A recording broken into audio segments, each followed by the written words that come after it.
नमस्ते। जी। हाँ, नमस्ते। नमस्ते। हाँ।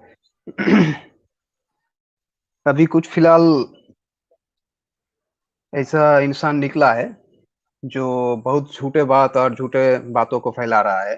खास करके वो जुमला कुछ ऐसा है कि हुब्बुल वतनी मिलाल ईमान, मतलब ईमान का हिस्सा है वतन से तो मोहब्बत करना। हाँ, ठीक है, हुब्बुल वतन और ईमान का हिस्सा है।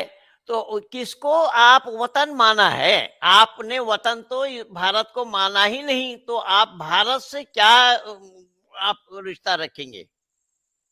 ईमान का क्या हिस्सा होगा? जी, वो हदीस है, मैं आपको स्क्रीन में दिखा देता हूँ। जी। हाँ, बोलिए विप्लव जी। हाँ, तो कुछ झूठे लोग निकला है जो एक जुमला बहुत यूज करता है, हुब्बुल वतनी मिलाल ईमान। जबकि इमाम बदरुद्दीन जरकासी रहमतुल्लाह, इमाम शमसुद्दीन मोहम्मद सकावी रहमतुल्लाह अल मकसदुल हसना में और खतीमुल हुफ्फाज इमाम जलालुद्दीन अल सूती तफसीर दुर्र मंसूर में लिखते हैं कि लम तकिए आल, मतलब इस्लाम से या फिर हदीस से इस बात का कोई साबित नहीं है, कोई संपर्क ही नहीं है, और साफ साफ इस बात से इनकार भी कर दिया। अब आला हजरत अहमद रजा खान फाजिल बरवी रहमतुल्लाह अलैह ने फरमाया, ना ये बात हदीस से साबित है और ना इसका माना ये है, और इससे के मतलब ये भी नहीं है कि अगर कोई शख्स वतन से मोहब्बत ना करता है तो वो दायरा इस्लाम से खारिज हो जाएगा। फतवा रिजविया कदीम जिल्द नंबर 6 सफा नंबर 204 205 में ये बात बहुत तफसीर से बयान किया है। मुफ्ती यार खान नईमी रहमतुल्लाह अलैह ने मिस्कात शरीफ का सरा मीरात पे लिखते हैं कि कुछ सूफियों ने एक कौल को मशहूर किया है, और इससे मुराद जन्नत है या फिर मुसलमानों का रूहानी शहर मदीना शरीफ, यानी भारत से इसका कोई संपर्क है ही नहीं। वहाँ दो अब चीज रूहानी उसने लिया है, वो या तो तो ये साफ आपके वक्तव्य में साफ झलक रहा है। रूहानी शहर बोल दिया, जब रूहानी शहर रूह से ताल्लुक रखने वाला शहर है वो मक्का है। मक्का और मदीना है, वो तो साफ बताया जा रहा है, साफ बयान किया जा रहा है। अब बताइए। हाँ, इसीलिए इसीलिए कहा है कि इससे मुराद या तो जन्नत है या फिर मदीना। हिंदुस्तान से इसका कोई ताल्लुक है ही नहीं, और जबकि हिंदुस्तान ऋषि मुनियों का देश है, मतलब जीता जागता चलता फिरता काफिर मुल्क।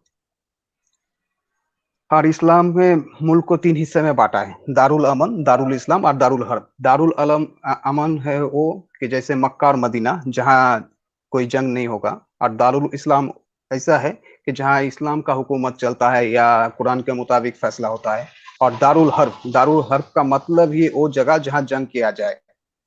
तब इंडिया दारुल हर्ब है, यानी हिंदुस्तान में जिहाद जारी रहना चाहिए।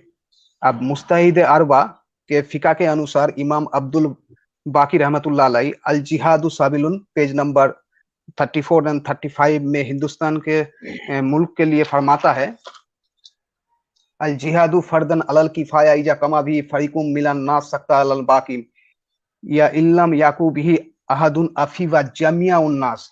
जिहाद फर्ज किफाया है, अगर कुछ मुस्लिम जिहाद करता है तो इसका सवाब तमाम मुसलमानों को मिलेगा, और अगर कोई भी जिहाद ना करता है तो इसका गुनाहगार तमाम मुसलमान होगा। तो जो लोग भारत से मोहब्बत और ईमान का हिस्सा बता रहा है और साबित करने की कोशिश करता है, वो तो साबित होता नहीं, क्योंकि हदीस तो वो होता है जहां रसूलुल्लाह के कौल या फेल जाहिर होता है, ऐसा कुछ। जबकि ये इस बात तो कभी हुआ ही नहीं, जबकि हदीस में इस बात का ऑपोजिट, मतलब मुखालफत किया है, क्योंकि रसूलुल्लाह सल्लल्लाहु अलैहि वसल्लम ने फरमाया, दुनिया के लिए हम सब मुसाफिर हैं, और मुसाफिर के लिए दुनियावी चीज से मोहब्बत रखना जायज नहीं है, क्योंकि मोमिन का दुनिया तो जन्नत है। अब रसूल सल्लम ने जब कह दिया कि हम दुनिया में मुसाफिर है, दुनिया में किसी के मतलब किसी और के ऊपर मोहब्बत रखना जायज नहीं, तो ऑटोमेटिक ही ये बात कट गया है कि हुब्बुल वतनी मिनल ईमान। अब इसके लिए जो मुसलमान भारत से मोहब्बत की बात करता है, दरअसल वो हिंदुओं को धोखा देना चाहता है या बेवकूफ बनाना चाहता है। हिंदुओं भी मतलब हिंदू से अलतकैया करता है। और खास करके याद रखो हिंदुओं, हिंदुस्तान में मतलब ये जितना भी ये लोग बता रहा है सबके सब आतंकवादी है, छुपा हुआ आतंकवादी। क्योंकि आप खुले आतंकवादी थे तो आप पहचान सकती है, खुला दुश्मन होता है और छुपा हुआ दुश्मन ज्यादा खतरनाक और शैतान होता है। जबकि इन लोगों का हवा तब निकल जाएगा अगर इन लोगों को पूछा जाए, अगर गजवाए हिंद होता है तो इमाम मेहदी आएगा उसमें। तो अगर इमाम मेहदी भारत में आक्रमण करता है तो मुसलमान लोग किसके तरफ से लड़ेगा, इमाम मेहदी के तरफ से या हिंदुस्तान की तरफ से, तब भी फैसला हो जाएगा। तब और भी सबसे बात कुछ हुब्बुल हाँ, ईमान यहाँ भी पता लगेगा।